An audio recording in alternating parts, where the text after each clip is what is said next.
Assalamualaikum warahmatullahi wabarakatuh. Para penonton, bertemu kita lagi membincangkan sebuah buku namanya 30 Bisikan Hati Isteri.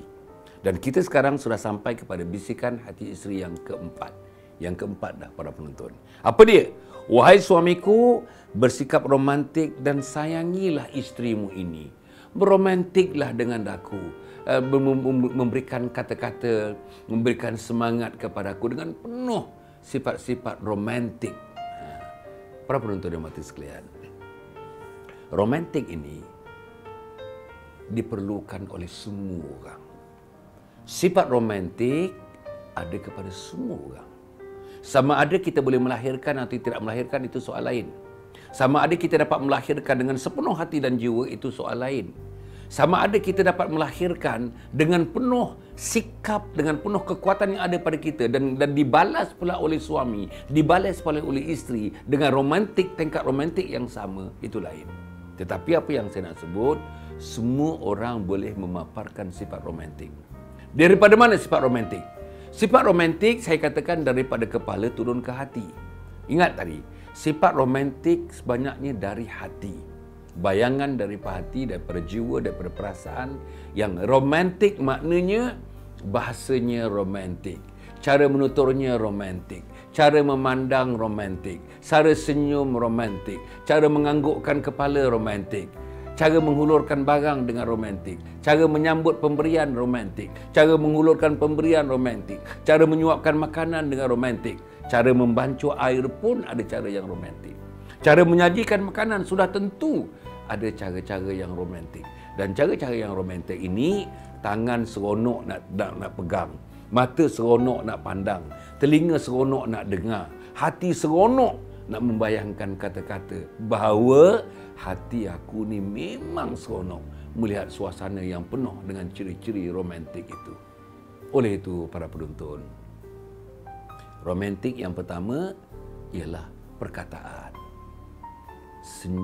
Senyum mengukirkan perkataan, merendahkan suara dalam menuturkan perkataan, memilih perkataan-perkataan yang cantik-cantik, yang ada membayangkan romantiknya, kasihnya, sayangnya, cintanya, kepaduannya, keintimannya. Dan bagaimana lagi dengan renungannya? Macam mana renungannya? Renungan yang romantik. Tuan-tuan lebih faham daripada saya, dan saya agaknya tuan-tuan lebih memahami daripada saya dalam hal ini. Yang ini tak boleh diajar, ini natural sebenarnya. Tapi walaupun dia datang natural kepada kita, tetapi kita kena ada ilmu. Kalau tak ada ilmu, sayang ciri-ciri romantik yang ada pada saudara itu tidak dapat dimanipulasi dengan sebaik-baiknya akibat daripada suami dan isteri tidak mempunyai ilmu dalam bidang ini. Sebab itu saudara, program ini penting.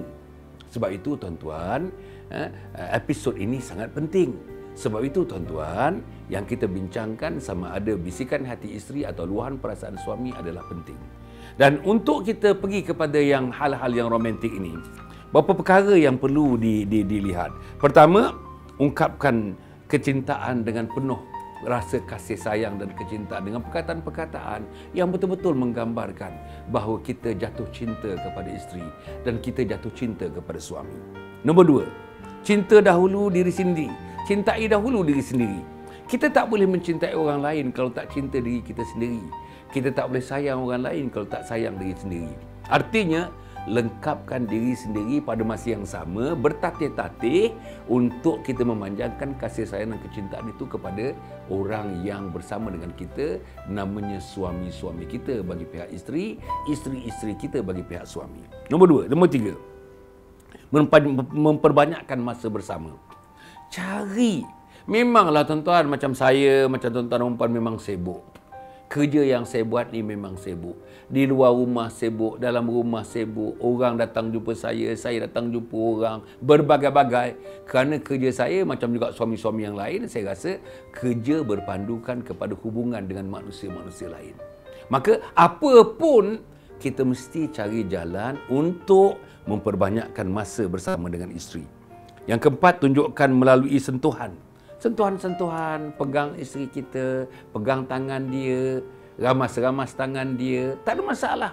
Depan-depan anak pun boleh kita buat. Setakat yang seadanya, yang sepatutnya.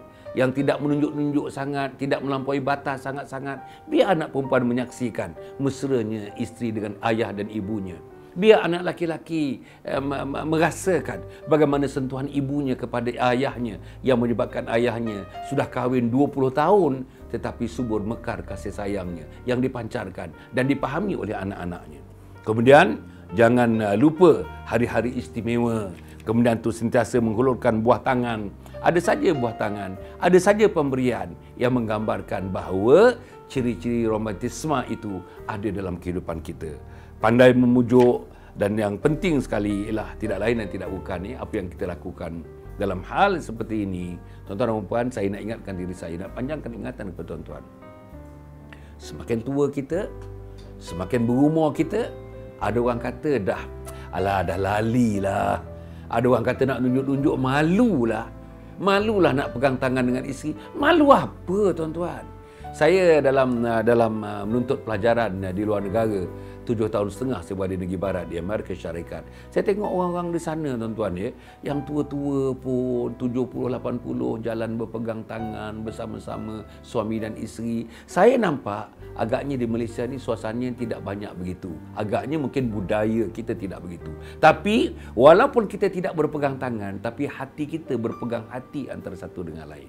Inilah yang dinamakan sebagai romantik, yang mesti kita tegakkan sebagai salah satu budaya kecil dalam rumah tangga kita untuk mengekalkan, memanjangkan hubungan kasih mesra di antara kita. Cukup setakat itu. Bertemu lagi pada masa yang akan datang untuk membincangkan tajuk yang sama. Aqulu qouli hadza wa astaghfirullahal azim. Wassalamualaikum warahmatullahi wabarakatuh.